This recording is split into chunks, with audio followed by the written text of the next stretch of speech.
katakan shalom Bapak Ibu kekasih dalam Tuhan. Bersyukur buat pagi hari ini kita bisa kembali bersama-sama beribadah kepada Tuhan. Bersyukur karena pemerintah sekarang ini sudah menghimbaukan tentang new normal, menuju kehidupan yang normal kembali, sekalipun belum bisa dikatakan sebagai normal, tapi paling tidak new normal menjadi harapan bagi kita, membangun rasa optimisme bahwa virus corona segera akan berlalu dari negeri ini, sehingga pada waktunya kita akan bisa berkumpul bersama-sama di gedung gereja ini untuk beribadah kepada Tuhan. Haleluya. Bapak Ibu kekasih dalam Tuhan, mari kita satukan hati, kita akan berdoa untuk merenungkan firman-Nya. Kita tundukkan kepala dan kita berdoa. Bapa Surgawi, terima kasih buat pagi hari ini. Kami bersyukur boleh bersama-sama memuliakan Tuhan, bersekutu, memuji, memuliakan dan mengagungkan-Mu. Dan saatnya kami mau bersama-sama merenungkan firman Tuhan, berbicaralah bagi setiap kami anak-anak-Mu yang boleh duduk mendengar dan merenungkannya, supaya kami semakin dikuatkan di dalam Tuhan. Ini doa kami, urapi hamba-Mu dalam segala keterbatasan, sehingga firman Tuhan disampaikan seturut dengan kehendak Bapa di surga. Di dalam nama Tuhan Yesus. Haleluya. Amin, amin, amin, amin. Mari kita buka sama-sama dalam Kisah Para Rasul pasalnya yang kedua, ayatnya yang ke-41 sampai dengan ayatnya yang ke-47. Dan untuk mempersingkat waktu, saya akan membacakan di dalam ayat 41, 42, dan 47. Demikian firman Tuhan dengan judul perikop cara hidup jemaat yang pertama. Orang-orang yang menerima perkataannya itu memberi diri dibaptis, dan pada hari itu jumlah mereka bertambah kira-kira 3.000 jiwa. Mereka bertekun dalam pengajaran rasul-rasul dan dalam persekutuan, dan mereka selalu berkumpul untuk memecahkan roti dan berdoa. 47, sambil memuji Allah, dan mereka disukai semua orang, dan tiap-tiap hari Tuhan menambah jumlah mereka dengan orang yang diselamatkan. Amin. Demikian singkat saja pembacaan firman Tuhan. Yang diberkati tentu kita semua yang sungguh mendengar firman Tuhan dan melakukannya dalam kehidupan kita hari lepas hari. Haleluya. Bapak Ibu kekasih dalam Tuhan, saya memberikan judul renungan saat ini adalah menjadi gereja yang bertumbuh.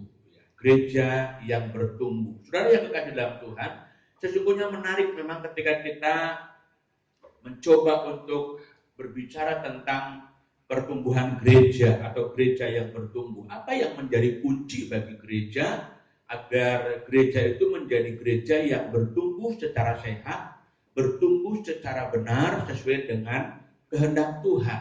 Karena memang setiap orang pasti merindukan, apalagi hamba-hamba Tuhan, ya, orang Kristen yang sungguh-sungguh takut akan Tuhan pasti merindukan supaya gereja itu bisa bertumbuh dan menjadi gereja yang betul-betul berdampak bagi lingkungan, bagi dunia ini, selaras dengan rencana Tuhan di dalam pendirian gereja itu. Nah, saudara yang kekasih dalam Tuhan, saya berpikir bahwa bertumbuhnya gereja bukan terletak kepada kemampuan daripada para pemimpin gereja untuk mengelola gerejanya, ya kan? Jadi bertumbuhnya sebuah gereja juga tidak didasarkan atas potensi-potensi atau kemampuan dalam menyusun program-program gereja supaya kemudian bisa menarik banyak orang untuk datang ke gereja. Juga bukan itu, saudara yang kekasih dalam Tuhan. Sesungguhnya untuk kita memahami dan mengetahui kunci pertumbuhan gereja, kita bisa belajar dari jemaat mula-mula. Gereja mula-mula yang sangat luar biasa, bahkan saya berpikir dalam sejarah pertumbuhan gereja mula-mula lah yang mengalami pertumbuhan secara signifikan, dan kemudian bisa kita mengambil prinsip-prinsip di sana untuk kita lakukan di dalam kehidupan gereja di masa sekarang, sehingga gereja boleh mengalami pertumbuhan sebagaimana gereja mula-mula. Saudaraku yang kekasih dalam Tuhan Yesus Kristus, saya merenungkan pembacaan firman Tuhan dan mengambil kesimpulan bahwa sesungguhnya kunci pertumbuhan bagi gereja mula-mula itu terletak kepada Tuhan itu sendiri. Ya kan? Jadi pertumbuhan gereja itu sangat ditentukan oleh Tuhan itu sendiri. Karena firman Tuhan berkata di dalam ayatnya yang ke-47, dan hari Tuhan menambah jumlah mereka dengan orang yang diselamatkan. Jadi artinya pertumbuhan secara kuantitas dilakukan oleh Allah bagi gerejanya. Saudara yang kasih dalam Tuhan Yesus Kristus, bagaimana Allah mengerjakan sebuah pertambahan secara kuantitas bagi keberadaan gereja mula-mula, karena melihat kondisi gereja mula-mula, jemaat mula-mula yang mau diatur oleh Tuhan. Maka saya berpikir kalau gereja mau bertumbuh, diberkati oleh Tuhan, maka kita harus menjadi gereja yang mau diatur oleh Tuhan. Saudara harus menjadi pribadi yang mau diatur oleh Tuhan. Suami mau diatur oleh Tuhan, istri mau diatur oleh Tuhan, anak-anak mau diatur oleh Tuhan, maka akan dipakai oleh Allah untuk menjadi gereja yang bertumbuh secara universal maupun secara lokal. Dan sebabnya jadi kuncinya sebenarnya bagaimana gereja mengalami pertumbuhan adalah bergantung dari keberadaan kita sebagai jemaat Tuhan yang mau diatur atau tidak oleh Tuhan. Kalau mau diatur oleh Tuhan, kita menjadi gereja yang bertumbuh. Sebaliknya kalau kita tidak mau diatur oleh Tuhan, kita tidak akan pernah menjadi gereja yang bertumbuh. Bapak Ibu kekasih dalam Tuhan, jemaat mula-mula saya perhatikan adalah merupakan jemaat yang mau diatur oleh Tuhan. Dan kita bisa melihat indikasinya, apa yang menjadi indikasi bagi kita, boleh melihat gereja mula-mula sebagai gereja yang mau diatur oleh Tuhan. Jemaat menjadi jemaat yang mau diatur oleh Tuhan, sehingga mereka sangat diberkati oleh Allah. Jumlah mereka yang seawalnya hanya 120, bertambah menjadi 3.000 jiwa, dan dikatakan firman Tuhan, tiap-tiap hari mereka ditambahkan oleh Tuhan, jiwa-jiwa yang diselamatkan. Luar biasa Bapak Ibu kekasih dalam Tuhan. Mari kita perhatikan baik-baik bagaimana jemaat Tuhan menjadi jemaat yang mau diatur oleh Tuhan terlihat dari sikap yang mau bertekun di dalam firman. Perhatikan baik-baik ayatnya yang ke-42 ya, dikatakan begini. 41 saya baca. Orang-orang yang menerima perkataannya itu memberi diri dibaptis, dan pada hari itu jumlah mereka bertambah kira-kira 3.000 jiwa. Mereka bertekun dalam pengajaran rasul-rasul dan dalam persekutuan. Bapak Ibu kekasih dalam Tuhan Yesus Kristus, satu indikasi pertama yang saya lihat bagaimana mereka jemaat mula-mula adalah jemaat yang mau diatur oleh Tuhan, sehingga membuat mereka menjadi jemaat yang bertumbuh dan diberkati oleh Tuhan, karena mereka adalah jemaat yang mau bertekun dalam firman. Orang yang mau diatur oleh Tuhan terlihat dari keadaan dirinya yang mau bertekun dengan firman. Mereka dikatakan bertekun dalam pengajaran para rasul. Pengajaran para rasul yang bersumber dari Yesus Kristus. Itulah firman. Jadi artinya jemaat mula-mula adalah jemaat yang betul-betul mau bertekun dengan firman Tuhan, mau melakukan firman Tuhan, mau dikoreksi oleh firman Tuhan, mau dibaca oleh firman Tuhan, sehingga membuat kehidupan mereka ada perubahan yang luar biasa. Perubahan hidup yang signifikan. Dari keegoisan, bersentra kepada diri sendiri, kemudian mengalami perubahan untuk berorientasi pada kehendak Allah. Jemaat mula-mula ketika mereka betul-betul bertekun di dalam iman, membuat mereka orientasinya bukan lagi kepada diri sendiri. Mereka bukan lagi mencari yang namanya kerajaan Allah secara politik untuk kemudian mereka mengalami kejayaan kembali di dalam masa tahun. Orientasi mereka adalah memberitakan tentang siapa pribadi yang menjadi penyelamat dunia ini, yaitu Yesus Kristus. Orientasinya mereka bukan lagi kepada apa yang menjadi pengharapan secara politik bagi mereka, tapi bagaimana mereka kemudian menyerukan yang namanya pribadi yang agung, yaitu Tuhan Yesus Kristus. Kita bisa melihat bagaimana Petrus begitu luar biasa berkhotbah, ya, luar biasa mereka para rasul memiliki keberanian mengorientasikan hidupnya hanya untuk memuliakan Allah. Saya berpikir orang yang berorientasi kepada firman adalah orang yang tidak lagi berorientasi kepada diri, karena hidupnya diubahkan oleh firman Tuhan itu. Jadi bagian yang pertama adalah kita mau bertekun di dalam firman yang membuat hidup kita mengalami perubahan. Ada banyak orang Kristen sudah puluhan tahun hidupnya gitu-gitu terus, tidak berubah.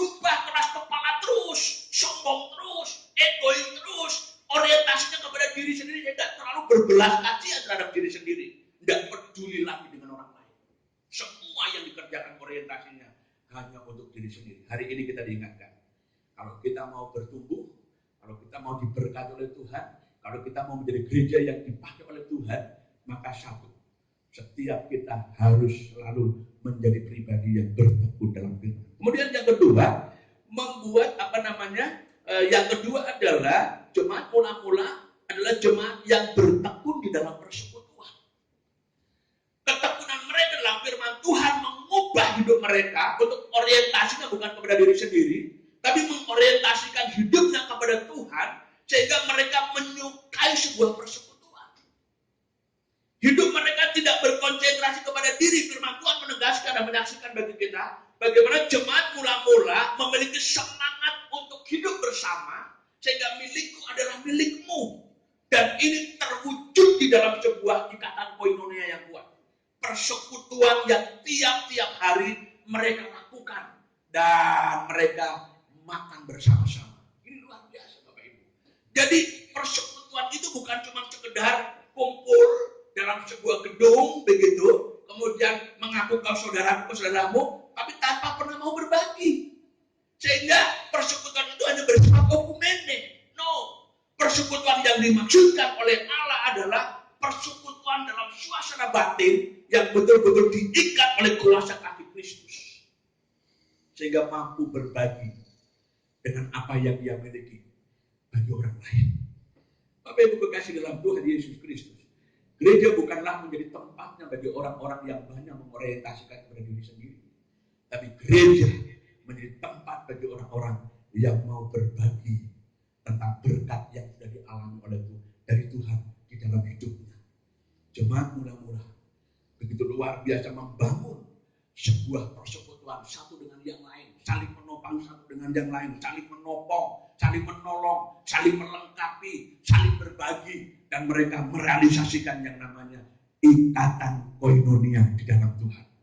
Bukan hanya sekedar kesatuan okumene, tapi kesatuan dalam pengertian sebagai anggota tubuh Kristus. Luar biasa. Dan bagian yang terakhir yang saya perhatikan adalah bagaimana jemaat mula-mula menjadi jemaat yang bertekun di dalam doa. Jadi bertekun dalam firman yang mengubah hidup mereka, bertekun di dalam persekutuan yang mereka selalu menikmati kebersamaan, dan bertekun di dalam doa. Bapak Ibu kekasih dalam Tuhan Yesus Kristus, doa menjadi sebuah unsur penyerahan hidup kita kepada Allah. Orang yang berdoa artinya orang yang melibatkan Tuhan dalam hidupnya. Orang yang menyerahkan segala kehidupannya kepada Allah. Sehingga dia menggantungkan totalitas hidupnya kepada Allah. Orang yang tidak berdoa berarti dia tidak mengandalkan Tuhan. Dia tidak melibatkan Tuhan, dia tidak mengandalkan Allah, dan dia mengandalkan dirinya sendiri. Jemaat mula-mula ketika mereka bertekun di dalam doa, artinya mereka betul-betul melibatkan Tuhan, bersandar kepada Allah dan mengandalkan Tuhan. Dan ini yang membuat Allah bertindak dalam hidup mereka. Bapak Ibu kekasih dalam Tuhan, mari kita hidup di jemaat di masa modern seperti sekarang. Jadikan kita masing-masing sebagai gereja yang mau bertekun dalam firman, yang membuat hidup kita semakin diubah menjadi seperti Kristus. Kemudian kita menjadi umat Tuhan yang membangun persekutuan yang tidak hanya berorientasi kepada diri sendiri, tapi kita mampu mengorientasikan hidup kita kepada sesama dan kepada Allah. Dan kemudian kita menjadi umat Tuhan yang bertekun dalam doa sebagai perwujudan penyerahan totalitas hidup kita kepada Allah.